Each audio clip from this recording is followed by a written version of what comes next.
Francis, I heard, I think I heard, Thich Nhat Hanh, the Vietnamese monk, talk about suffering and happiness being two sides of the same coin, and that the pure realm of the Buddha was not devoid of suffering.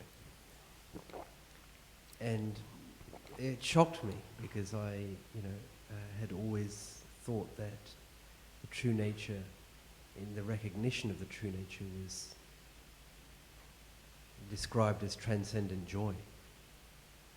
So I was wondering if he was referring to the relative aspect of suffering, being in a phenomenal body and on a phenomenal plane. Well,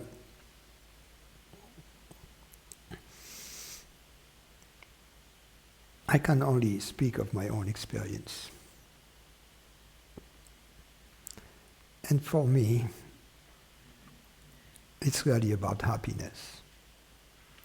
The mission of this life between birth and death is to discover happiness. We kind of all know it. We all know it. We all have that striving in us. And if you remember the Four Noble Truths of the Buddha, there is an acknowledgement of suffering, but there is also a way out of it, if I remember correctly, right? There is a way out of it.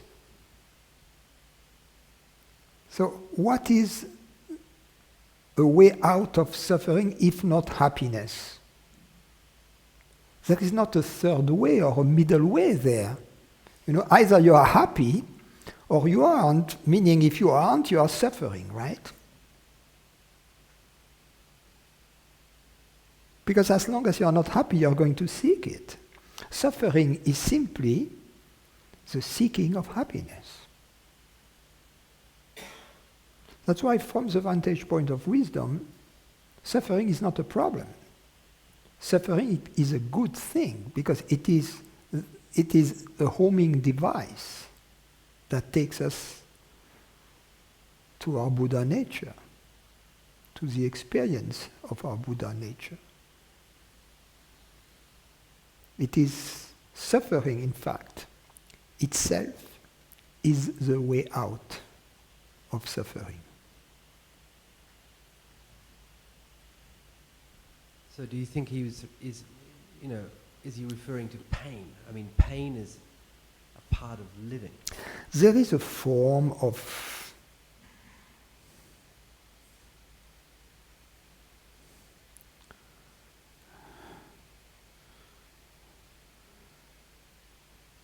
how can I say? My teacher used to say, or he said once, I have great respect for the Buddhist and Christian traditions. However, there is too much emphasis on suffering and on death. So I prefer my teacher's path, emphasis on happiness and life. But the happiness we are talking about here is not dependent on the situations. That has to be clearly understood. The happiness of the Jnanin is causeless. It is a happiness that flows from our true nature. Now we have to make a distinction between physical pain, to which we are all subjected in one form or another, and of which we all have had and will have the experience. On the one hand, and on the other hand, psychological suffering. Psychological suffering is self-inflicted. And psychological suffering is optional. Because the root cause and the only cause of psychological suffering is ignorance, avidya, the belief to be a separate person, a separate consciousness. If you experience psychological suffering at any moment in your life, because you have been disappointed, because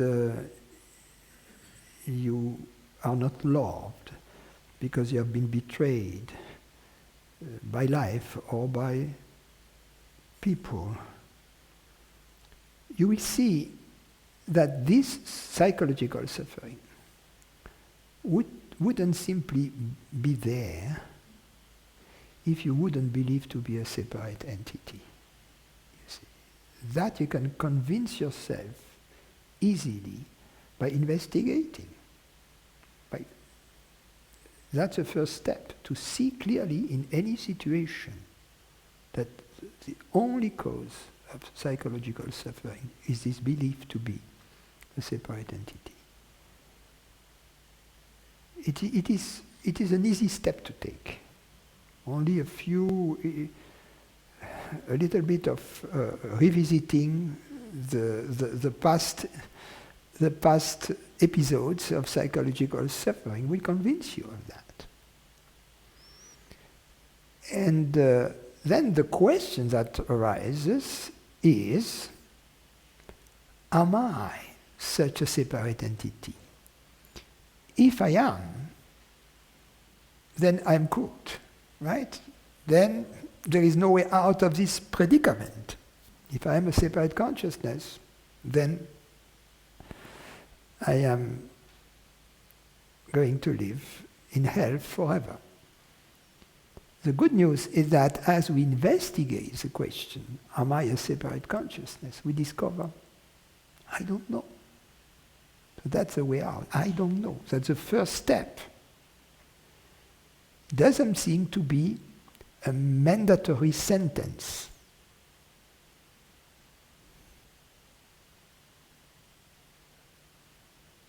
You see? And then we can investigate, and at the end of the day, it will turn out that it was simply an option. We chose to believe, to be a separate person. It kind of felt good, you see, in the beginning. Wow! You know? It's nice to be this body. Oh, I can look at it in the mirror. And can do all kinds of things. It's a nice story.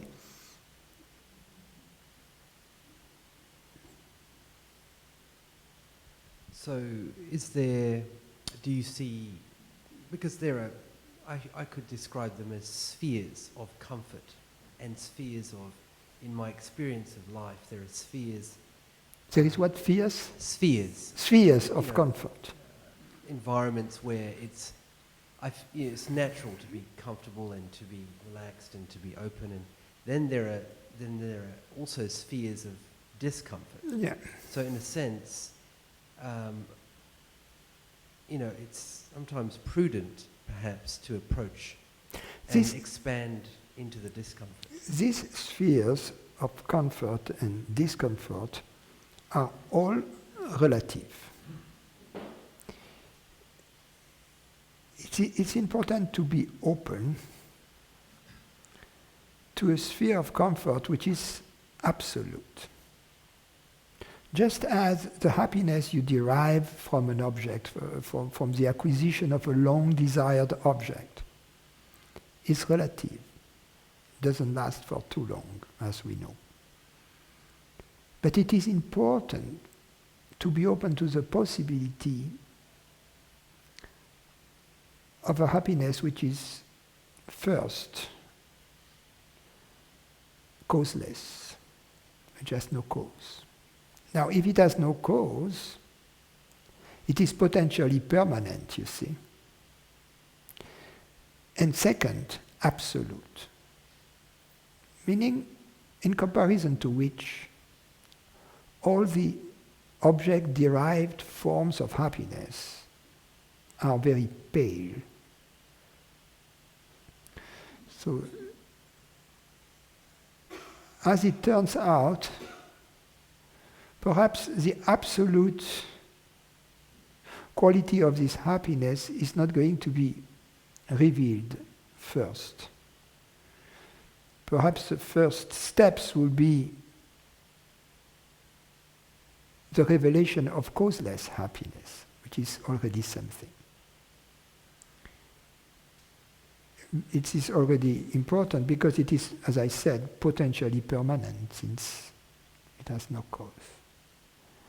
And this causeless happiness will seem to grow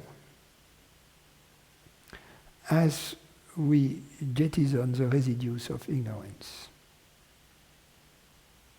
And at some point we'll discover that it was in fact infinite.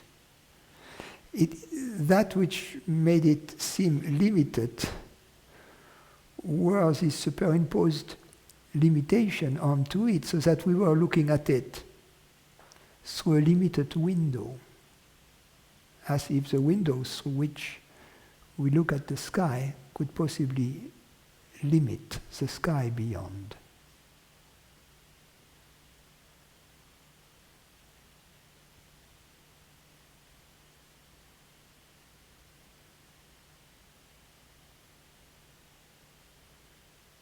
But it is important to have a quasi-scientific approach of this. In other words, when I say things like that,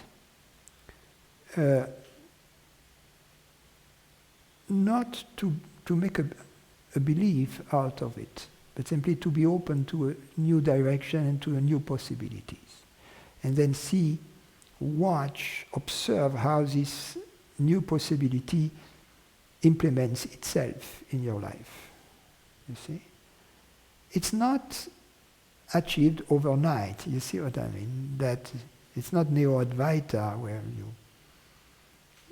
overnight you realize, oh, I'm just consciousness and consciousness is infinite. So what? If I'm still miserable, what's the point? So I'm talking about something else here. You see what I mean? Meaning it's experiential, it's not intellectual. And that takes time. Yeah, it takes time for plants to grow.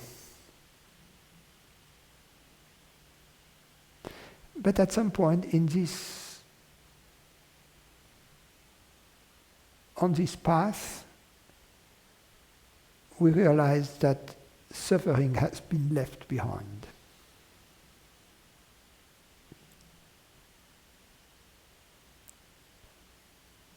Perhaps we realize that much later. In hindsight, you say, oh, I don't know exactly when we parted company, but who cares? We are not traveling together any longer. Good riddance, right?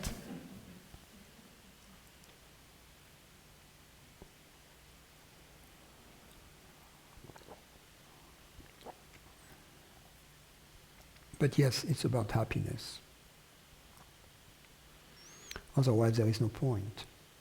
It's better to play tennis than to do spiritual search. See what I mean?